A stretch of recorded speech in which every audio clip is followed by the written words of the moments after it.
Hello, beautiful Stronger Through It community. It's Angie and Sienna. yes, and today we're bringing a very important question to the table for conversation as part of our Let's Talk About It segment. Today we're talking about love bombing. How can we tell the difference between love bombing and genuine interest? But before we get started, I guess let's unfold it from the top. What is love bombing? Love bombing is basically someone who, from the very beginning, lifts you up, puts you in a pedestal for a certain amount of time, and then gradually just brings you down to the level that they need you to be so that they can control you. Many of us may have experienced it in the past. Have you experienced it? Yes, I have experienced it. Mhm. I want to say, well, I was married to someone who loved to do that. He was my first very serious relationship. One of the most obvious ways to determine how genuine someone's interest is their intensity level. Because I feel like when you enter a situation when someone's trying to love bomb you, intensity is through the roof. Would you agree? Yes, intensity is through the roof. So that means that this person all of a sudden is calling you 50 times a day, texting you consistently, very interested in everything and anything that you express any interest in. Talking about a future, wanting to get married, talking about kids, what that would look like, and you just met them 2 weeks ago. Exactly. Oh my gosh. Yes. Now, on the other hand, when you are encountering someone that is genuinely interested in, getting to know you, I feel like that person may text you frequently, may call you, may be interested in learning more about you, but it's definitely more steady and they are The communication is mutual. You give as much as they give. It's not where one side is just extreme, it's constant. But it's never like, oh, you didn't answer that text. Well, I just called you, you didn't pick up. Like I've been trying it's mutual. The conversation flows freely, comfortably, whether it be via text, phone call, it's mutual. yes. And I think a word that comes to mind is suffocating, right? Yes. Like when you have someone that is just like breathing down your throat, like they're just so intensely like wanting to know your play by play. I think the biggest question that you can ask yourself, or, that time will tell, and you will find out very quickly when you're engaging in a new relationship is can he sustain this? Is it more of a performance or is it genuine? Is he trying too hard? Those are all conversations that you should really be having with yourself as you are or evaluate genuine interest from a performance. Yeah, I think that's well said. Because basically that's what it is. If you can imagine how exhausting it is for you to answer those phone calls, to answer those texts, it's just as exhausting to the other side. Because the only thing that's fueling that side is the need, the hunger for control. And so I think as much as it downpours on your day of trying to get stuff done and just getting through the day, it's the same effort as that other person is doing and putting things aside to be able to control you. And basically, that is the same reason why they can't continue that heightened communication. Oh my gosh, you hit it right on the nail, Diana. Whenever you are in a relationship that is genuine, where they're genuinely interested in getting to know you, they're going to be perfectly okay with boundaries. Someone that is love bombing you, if you don't pick up, the phone, within 3 seconds of them calling you, they will start to act worried. But it's all all of it is a plan around control. So it's very important that if you are setting boundaries, for example, saying, today I'm going to spend the day with my friend.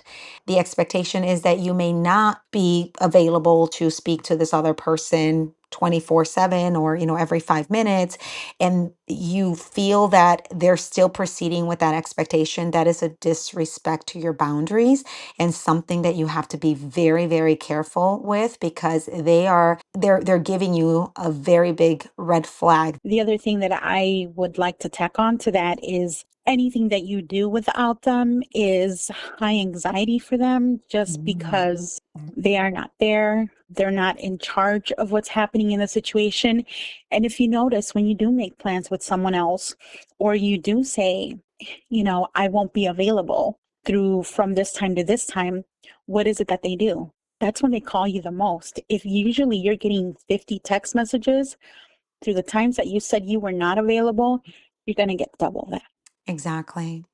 All right, let's talk a little bit about why do smart women fall for this? As you know, looking from the outside in, we always kind of are quick to judge women that fall into these deep, tangled relationships that started off with a love bombing situation. But and so we question their intelligence, and it's really not a thing of intelligence. I think it's much deeper than that. And granted, Diana, you and I are not psychologists, but I feel like Agreed. we have gone through quite a bit of our own experiences, as well as have shared experiences with many other women that we love, that this is again not an issue of intelligence, but especially in the dating scene today, women go out there and meet so many people that maybe don't meet what they're looking for. And I feel that it's natural to become hopeful when you come across someone that all of a sudden is displaying all these, great qualities that you're looking for. I think the other thing is this, from a psychological perspective, there is, feeling needed, feeling wanted from someone is not something that doesn't feel good. On the contrary, it makes us feel very special, very, very wanted, very needed. So those are all emotions that are fed, whenever you are dealing with someone that's love bombing you. They're going right, for those key emotions. You did bring an important point that, it's not about intelligence at all. It's just they seek out for someone who shows intent really clearly of what they want in a relationship, because they also look at checklists as well, like because we did discuss this in a earlier podcast of ours, that they don't necessarily want somebody who's going to do everything that they want. They want a challenge. Right. So when they see somebody that, has it together and is happy go lucky, they hunger for those people, because those are the ones that they want to bring down. But Yep. then there's the other side to it too, where if they're not up for that challenge, they will look for somebody who is, sometimes we get desperate about wanting to be in a relationship because we don't want to be alone. The first guy I see, what seems good, Yeah. like this person will do because I don't want to be alone. And I think sometimes, like in our gut, there are things that don't sit well, right? And two things Mhm. happen. We by then can become so focused on the fantasy aspect of it, and so we don't want to be that person that is overthinking or overanalyzing, even though we should. Yeah. But we don't want to be that person that is creating trust issues. And somehow, some way, I feel like we create this balance in our head, and we're like, well, we put like one thing on one side, and we're like, well, he does give me a lot of attention. Maybe he's a little protective, but and we kind of just weigh those two things. We never really sit down and truly evaluate the pros and the cons of this particular relationship. Yeah, and and it's not only just that too. It also has, the pressure of even sometimes your own family.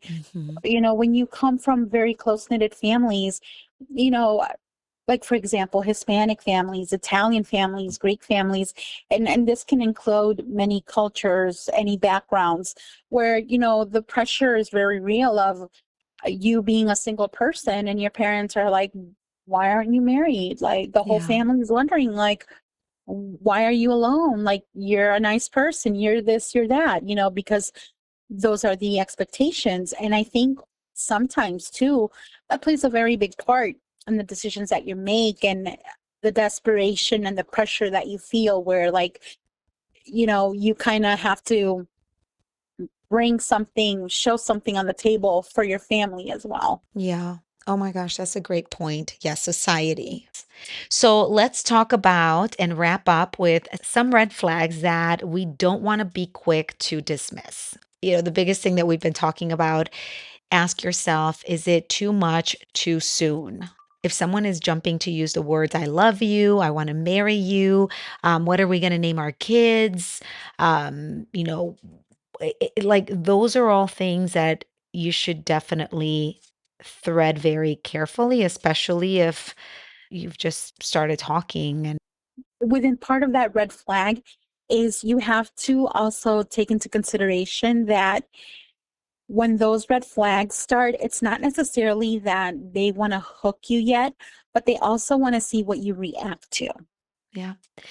Another thing I would say to keep an eye out for is kind of that mirror behavior, right? So someone that all of a sudden is loving everything that you love, their interests align perfectly with yours.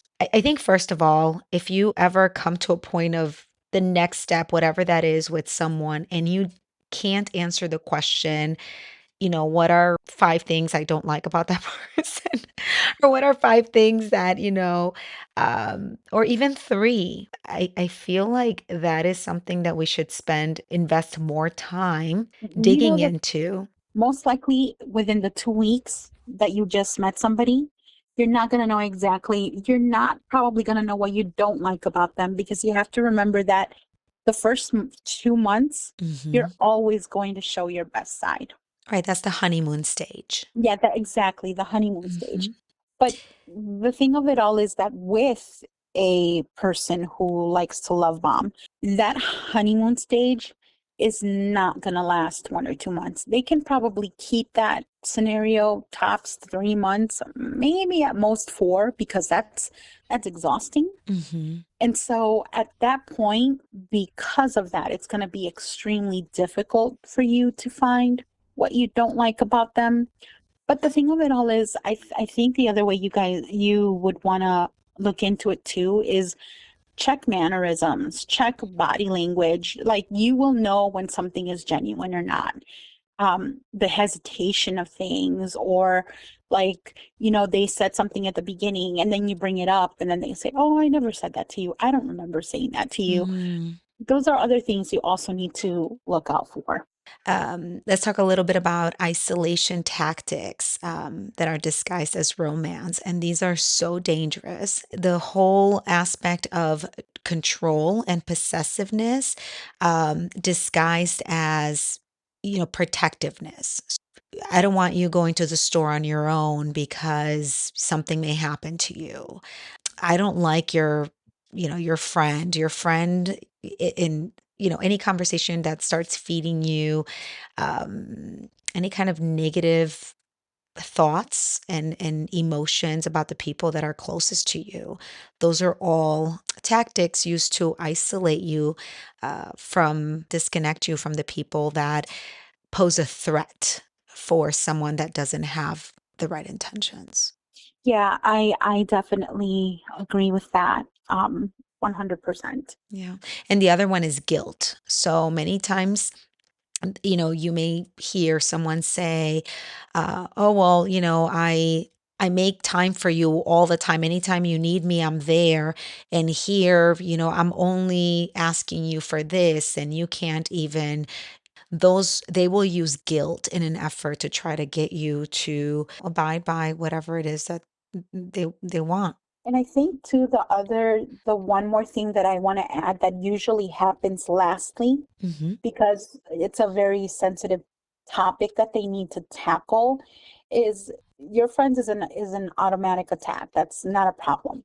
But the last thing that they will attack is your family. They will start asking like, why are you on the phone with your mom all the time? Why are you calling your dad? You have to take into perspective that a partner that truly cares for you, from time to time, they'll check in and like, hey, you know what? I haven't heard you talk to your mom. Did you call your mom? Have you called your dad? Like, you haven't said anything about your brother, type of thing, or your Hmm. sister. But Yeah. a narcissist, someone who love bombs, is the exact opposite. They don't want you talking to anybody that isn't them. Well, on that note, that'll be a wrap for this particular episode. I hope you stay connected. We are looking to continue to build this community. We want to hear from you. We want to hear your stories. We want to, hear your thoughts, what you've experienced, and what you would add on to the list of red flags that we shared. So until then, stay fabulous and go forth and conquer.